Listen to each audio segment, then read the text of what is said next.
कभी कभी कुछ जगह हमसे ज्यादा कहानियां रखती है।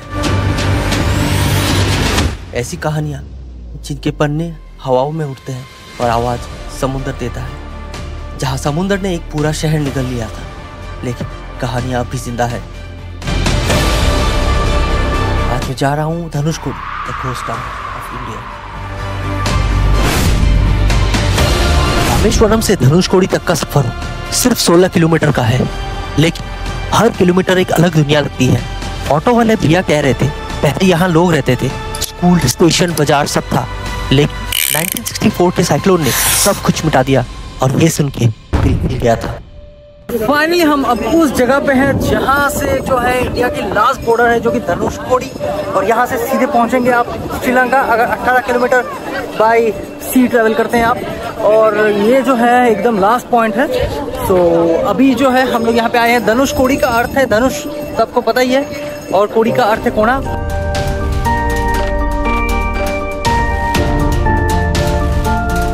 धनुषकोडी का जिक्र सिर्फ इतिहास में नहीं, आस्था में भी है। कहा जाता है कि यहाँ से भगवान श्री राम ने लंका तक राम सेतु बनाया था। जब मैं यहाँ खड़ा था समुद्र के सामने, मुझे लगा जैसे रामायण की कहानी हवाओं में गूंज रही हो। तो फाइनली आप देख सकते हैं यहाँ पे जो है ये इंडियन ओशन है यहाँ पे, और उस साइड जो है वो है बे ऑफ बंगाल। और आप दोनों का डिफरेंस इस तरह से समझ सकते हैं, क्योंकि इसमें जो है लहर बहुत ज्यादा इंडियन ओशन है, और बे ऑफ बंगाल में जो है लहर बहुत कम है और कलर भी कुछ डिफरेंस है। तो हम लोग यहाँ पे धनुषकोडी पे आए थे। बहुत ही खूबसूरत सा माहौल है यहाँ पे, और लोगों की भीड़ जो देख रहे हैं आप, तो हमेशा ऐसे ही होती है यहाँ पे भीड़। यहाँ पे नजदीक में शॉप है, अगर आपको कुछ चाहिए तो आप ले सकते हैं।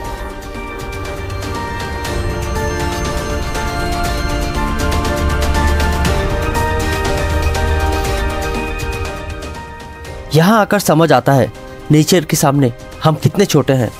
हर हवा का झोंका एक कहानी कहता है, खुशी, दर्द और समय का सफर। मुझे लगा जैसे वक्त यहाँ रुक गया हो। धनुषकोडी सिर्फ एक शहर नहीं, एक एहसास है। जब मैं इन दीवारों के बीच से गुजरा, लगा जैसे समुद्र अब भी अपनी गलती पे रो रहा हो। जमीन ने सब कुछ खो दिया, लेकिन ये जगह अब भी जिंदा है, कहानियों में, यादों में। रामेश्वरम के अंतिम किनारे पर एक पवित्र स्थान है, रामारपदम। यहाँ कहा जाता है कि भगवान राम ने अपने चरण रखे थे लंका युद्ध से पहले, राम सेतु बनने से पहले। मैं धनुषकोडी के गेट पर पहुंचा और पहला एहसास था यहाँ सिर्फ हवा है और खामोशी।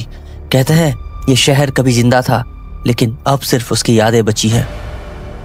धनुषकोडी से कुछ दूर एक पवित्र स्थान है जिसे कहते हैं विभीषण का मंदिर। ये वो जगह है जहाँ भगवान राम ने लंका के राजा रावण के भाई विभीषण को आश्रय दिया था। कहा जाता है कि विभीषण ने अपने भाई रावण का साथ छोड़कर धर्म का साथ दिया और भगवान राम को लंका तक पहुंचने में मदद की। राम ने उन्हें लंका का राजा बनाया और तब से विभीषण भक्ति का प्रतीक बने हुए हैं। मंदिर के पास ही मिलते हैं कुछ ऐसे पत्थर जो पानी पर तैरते हैं।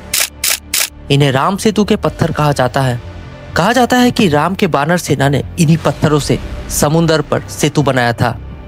चाहे ये पत्थर विज्ञान के हिसाब से समझा जाए या श्रद्धा के रूप में देखा जाए, एक बात तो तय है, इन्हें देखकर दिल में एक अजीब शांति और आस्था का एहसास होता है। धनुषकोडी के ये कोने, हर पत्थर, हर हवा का झोंका रामायण के एक पुराने अध्याय की याद दिलाता है। यह है धनुषकोडी, एक शहर जो खो गया पर भूला नहीं गया।